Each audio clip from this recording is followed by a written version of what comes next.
वास्तव में घर को घर नहीं कहते, गृहिणी गृह मुच्यते। स्त्री को घर कहते हैं। माता चाहे तो घर को स्वर्ग बना दे, माता चाहे तो घर को नरक बना दे। वो केवल मां के हाथ में है। मां चाहे जैसे भी। नरक कैसे बनाएंगी महाराज? महाराज नरक इस प्रकार से कि अपने अनुसार उठना, आंख मीचते उठना, आंख मीचते शुरू हो जाना, एकदम नॉन स्टॉप, प्रातः काली प्रारंभ।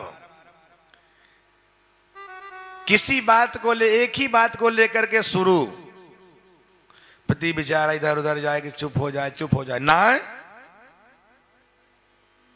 अच्छा, जो मैया अपने माता पिता के कांटेक्ट में ज्यादा रहेगी, ध्यान रखना, दिन भर अपने मायके में लगी रहेंगी, वो समझो ससुराल में उनका गड़बड़ी रहेगा, वो सास की तरफ ध्यान ही नहीं किया जाएगा। अब माताओं को भी चाहिए कि विवाह के बाद पति का घर सर्वस्व है, आपको उन्हीं की सेवा में रहना चाहिए। अपने सास ससुर को माता पिता, उन्हीं को माता पिता, जब आप माता पिता के समान सेवा करेंगे तो क्या कोई आपको जबरदस्ती डांट लगाएगा? तो महाराज वो अपना टाइम से 8 बजे सो के जगेंगे। है ऑर्डर कर लो कुछ नाश्ता, ऑर्डर करो, ऐसे नहीं बनेगा। रोज रोज कौन बनाएगा? लेक्चर देना शुरू से उस घर में चिक चिक चिक चिक शुरू हो जाए, समझ लो हमारा बुरा समय दिन प्रारंभ हो गया है। कोई बात नहीं, कोई जीत नहीं, फिर भी झगड़ा शुरू। नहीं तो दो बच्चे को 2 थपाक दे दिए, है स्कूल को तैयार नहीं हुआ, चल जल्दी से दे थपाक। किसका गुस्सा किस में निकालने लग जाए। और उठने के बाद ना तो कोई काम, ना तो नहाना, कभी इससे बात, कभी उससे बात, कभी उससे बात, कभी उससे बात, कभी उससे बात। कौन मिल जाए उसे से भाषण शुरू कर दे। ये घर धीरे धीरे नरक की ओर जाने लगता है। और स्वर्ग की ओर माताएं कैसे बना देती हैं?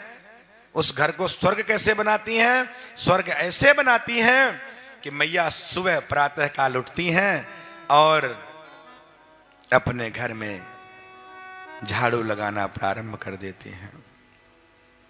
इसके बाद अपने घर का जो द्वार है, दरवाजे के बाहर है, उसको साफ करती हैं। जब बाहर भीतर साफ हो जाएगा, इसके बाद वो बढ़िया स्नान करेंगे। और स्नान करने के बाद अपने मंदिर में जाकर के जो गुरु जी ने मंत्र दिया है या गुरुदेव के समक्ष बैठ करके अपने मंत्र को करेंगे 2-4 माला, भगवान की पूजा करेंगे। पूजा करने के बाद चाय बनाएंगी। चाय नाश्ता देने के बाद अपने गृह कार्य में लग जाएंगे। सब व्यवस्था में बच्चों को स्कूल भेजना है, क्या करना है, पति देव को ऑफिस भेजना है। और जो पत्नी अपने पति को ऑफिस भेजती है और रोली का टीका रोज लगा करके, और रोली और कुमकुम का टीका लगा करके रोज भेजती है, उसके घर में कभी संपदा की कमी नहीं होती है। अपने पति को बड़ी प्रसन्नता से भेजो कि आप ऑफिस जा रहे हो, जाओ। ये नहीं कि ऑफिस से निकलते ही तुम तो चले गए, अब ये बच्चों को कौन देखे, पूरे दिन मैं ही देखूं, पूरे दिन मैं ही देखूं, पूरे दिन मैं ही देखूं। लो, अब बेचारा ड्यूटी भेजा है, वहां भी चिंता। नहीं तो फोन करके लो अपनी संभालो, मैं तो आज चल रही हूं, ये तो तुमने कर दिए, बच्चे हो गए और परेशान हूं मैं। लो बेचारा ऑफिस में परेशान, घर में परेशान, अब जाए तो जाए कहां। ये नहीं होना चाहिए, ये घर के नरक हो जाता है। इसीलिए बड़े भाव, क्योंकि माता का धर्म है, माताओं का ही है। पति का, पिता तो एक कमा के ला सकता है और मां को देगा, लो भैया लो आप संभालो, जैसे करना है करो, सारी जवाबदारी मेरे ऊपर दे दिए, चले गए। अपने तो ऑफिस में जाकर के फ्री बैठ गए, जाकर के बस चला लिए थोड़ा सा बस। अरे वो बेचारी कितना सरदर्दी है उसकी वही जानता है। क्या बोलना पड़ेगा? राधे राधे, जोर से राधे राधे। इसलिए घर को स्वर्ग बनाना है तो अपने पति को खूब प्रसन्नता के साथ उसको ऑफिस जाए, उसको बढ़िया टिफिन बना के दे दो। ये नहीं कि गुस्से में उसको सूर्य।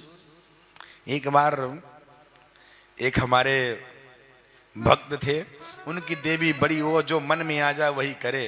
तो बेचारा जब झगड़ा करते दोनों तो उसकी खाली टिफिन भर देती, वैसे चला जाता। और जब बेचारा वहां खोलता तो कुछ है ही नहीं उसमें।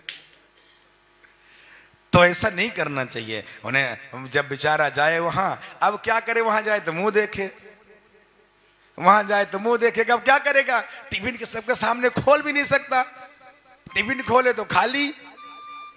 तो भाई एक दो दिन तो बात बना सकता है कि वो राम राम राम, वो टिफिन तो दूसरा दी लेकिन वो दूसरी चली आई, क्या कहूं। अब भाई रोज रोज तो बात नहीं बना सकता।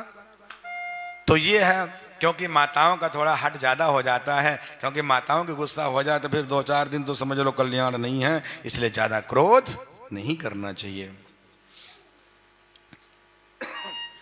महाराज ब्राह्मण